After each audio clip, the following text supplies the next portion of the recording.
4 million people visit Santorini every year. They come for the sunsets, the infinity pools, the most photographed cliffside on Earth. And they have absolutely no idea they're standing on top of one of Europe's most dangerous active volcanic systems. One that spent most of 2025 literally shaking itself apart from the inside. I'm not here to tell you to cancel your trip to Santorini. I'm here to make sure that if you go, you actually know what's going on under your feet. Because the tourist brochures and websites, they're not going to tell you this. Let's start with what Santorini actually is, because most people don't know, and it changes everything. That gorgeous circular bay you see in every photograph, that's not a bay. That's a caldera, the collapsed mouth of a supervolcano. Around 3,600 years ago, Santorini erupted in one of the most violent explosions in human history. It was so powerful, some historians believe it helped bring down the Minoan civilization, one of the most advanced cultures of the ancient world. It triggered tsunamis across the Mediterranean. It may have inspired the legend of Atlantis. The white buildings you're Instagram scrolling right now, they're built on a jagged rim of that ancient crater. And here's the thing nobody puts in the travel guides. It's not done. In late January 2025, something woke up beneath the Aegean Sea. It started quietly. Scientists had actually been watching subtle warning signs since July 2024, when the island began rising a few centimeters. This is not enough to notice when you're walking around Iwa, but enough to set off alarms in geological monitoring stations. Carbon dioxide and hydrogen gas were leaking from the caldera floor. The rock was swelling with pressure from below. Then, on January 27th, 2025, it went from a whisper to a roar. Over the next 6 weeks, more than 28,000 earthquakes shook Santorini and the surrounding Aegean. Not 28,000 over years, but 28,000 in 6 weeks. That's roughly one earthquake every 3 minutes around the clock for a month and a half. The strongest of these hit a 5.3 magnitude. Schools were closed, the government declared a state of emergency, and more than 11,000 people were evacuated, 7,000 by ferry and 4,000 by air. Airlines doubled their flights just to move people off the island. And here's what was causing it: a massive curtain of molten rock, what geologists call magma dike, was surging upward through the crust. Scientists tracked roughly 300 million cubic meters of magma, rising from 18 kilometers below the surface to just 3 kilometers below the seafloor. As it pushed up, it was fracturing solid rock like cracking ice, and every crack was an earthquake. For a period, scientists couldn't rule out the possibility that this magma would reach the surface and trigger an eruption. It didn't. The magma lost momentum and stalled. Crisis is over for now. But what this event revealed is something that genuinely surprised even the scientists that were monitoring it. Just 7 kilometers northeast of Santorini, sitting silently beneath the waves, is a submarine volcano called Kolumbo. Most tourists have never heard of it. But in 1650, it erupted and sent tsunamis crashing across the region, killing dozens with toxic volcanic gas. Scientists always knew both volcanoes were in the same neighborhood. What they did not know until this earthquake swarm is that they appear to be connected to the same deep magma system. Published in the journal Nature in late 2025, the research showed that as the magma dike surged towards the surface, both Santorini and Kolumbo deflated simultaneously, like two balloons drawn from the same tank of air. They're linked. One stirs, the other feels it. This is a brand new discovery. It fundamentally changes how scientists will monitor and assess eruption risk for the entire region going forward. And it raises an uncomfortable question. When Santorini shakes, is Kolumbo listening? If the earthquake swarm was the geological headline of early 2025, the summer brought a different kind of wake-up call. On August 20th, 2025, at 3:30 in the afternoon, peak tourist season, peak tourist hour, a large section of the caldera cliff in Imerovigli collapsed. If you don't know Imerovigli, it's one of the most sought-after villages in Santorini.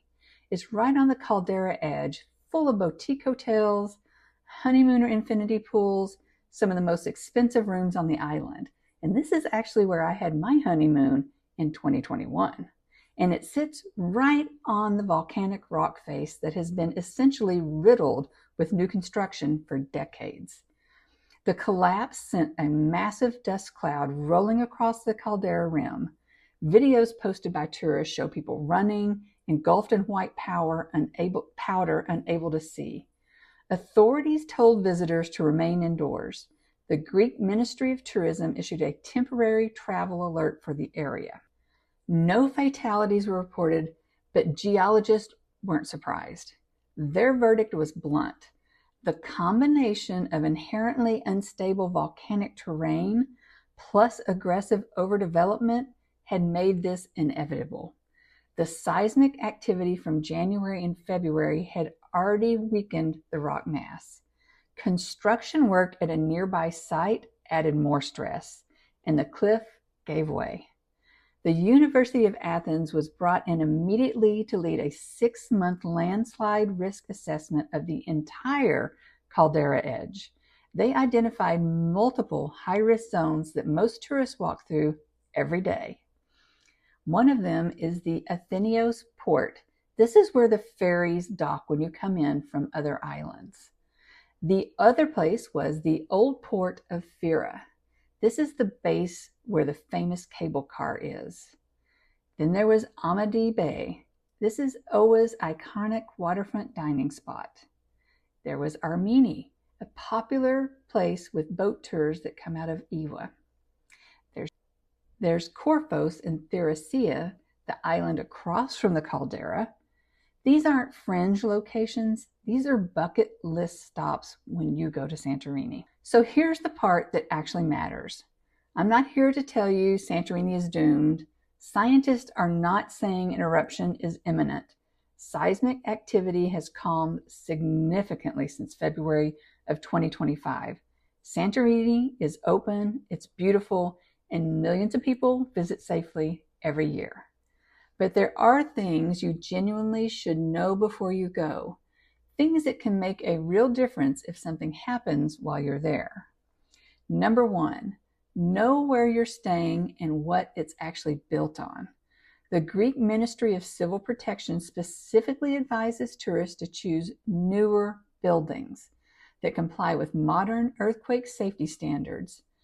Avoid old or abandoned structures, and you will see those all over Santorini. If you're being sold a place to stay in a charming cave house carved into the ancient volcanic rock, it might be breathtaking, but ask questions about its structural history. Accommodations built higher on the island and directly into the solid bedrock are generally more structurally sound than those hanging over the caldera edge on fragile built platforms. Number 2, know the evacuation geography. Santorini has essentially one road off the caldera rim and very limited port access. In the earthquake swarm of 2025, the Greek government invested £2.5 million in building an emergency evacuation route because they recognize the island's layout is a liability in a genuine emergency.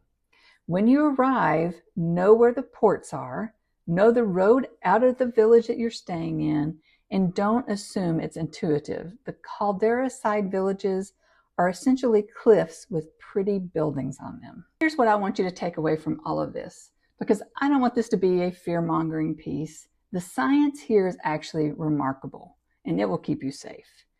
The fact that scientists were able to track 28,000 earthquakes in real time, map 300 million cubic meters of moving magma, discover a previously unknown link between two volcanoes, and share all of that with Greek authorities as it was happening, all using AI and underwater sensors, is extraordinary.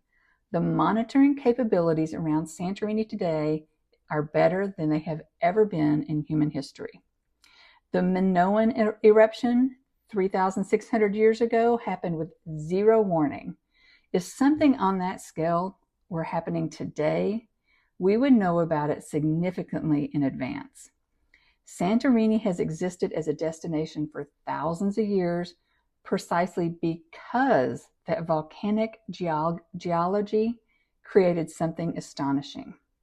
The soil that makes the wine taste unlike anything else on the earth, the unique light that photographers chase from every corner of the globe, the landscape that stops you mid-sentence when you first see it. The island is not lying to you. It's just that nobody bothered to tell you the full story. And the full story is Santorini is a living, breathing, geologically active volcanic system. It will have more earthquake swarms, it will have more landslides, and at some point, Santorini or Kolumbo will erupt again. Scientists don't say if it erupts, they say when, though that when could be in the next couple of decades or centuries away. That doesn't make it off limits. It makes it something you visit with your eyes open. Santorini is one of the most spectacular places on the planet. The sunsets are surreal. The food is amazing. The wine from those volcanic soils is genuinely unlike anything else. And the science of what's happening underneath it, that's arguably just as astonishing as the view from above. Go knowing what you're standing on. If this video helped you see Santorini differently, even a little, go ahead and hit the subscribe, because I cover destinations the way they actually are, not just the way the brochures say they are.